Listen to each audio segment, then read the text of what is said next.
Personality is a very interesting concept. Everybody uses the term, but when you think about it, it's not quite so simple, and academic psychologists debate about it all the time and how to understand it.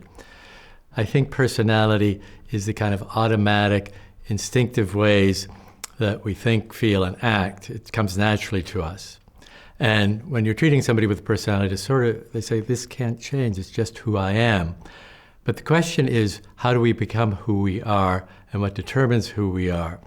So I think personality is about the internalized images of self and other that we incorporate over the course of development. These give us a sense of self and a sense of others that may or may not be so accurate because of a lot of reasons.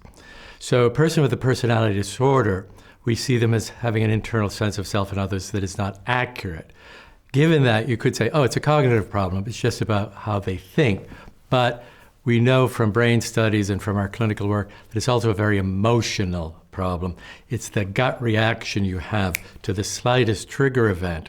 So it's in a given situation, how do I feel about myself? How do I feel about the other? It happens automatically. It determines how you behave. It determines how you think. And when it's disordered, it makes life pretty complicated, difficult, and often miserable.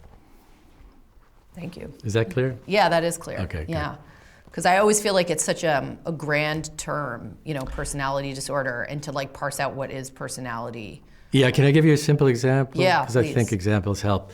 My first patient after I finished my psychiatry training was an angry mid-30s guy with a narcissistic personality. And people with narcissism or narcissistic personality often have a big chip on their shoulders. They have a lot of envy and resentment and so on and so forth, in spite of the grandiosity which tries to fend that off.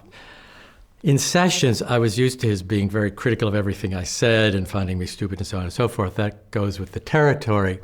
But in one session, he was telling me a story about when he was a child and his parents did something that was really insensitive and mean, and it brought tears to my eyes, which isn't what one generally does as a therapist, but it happens once in a while.